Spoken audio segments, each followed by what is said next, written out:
how to create account on CrazyGames.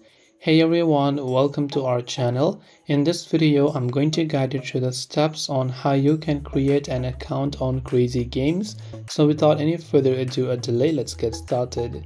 To create an account on CrazyGames app, simply launch the CrazyGames app, and by default this is the interface you will see.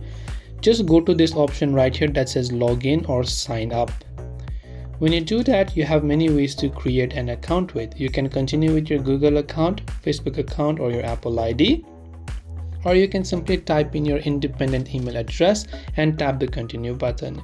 But if you think it will be easier to create an account with your Google, you can simply select continue with Google option right here, select your particular Google account and just agree and share. And after you've done that, you will be able to successfully create an account, and your account has been successfully created, as you can see right here if I come to the use section.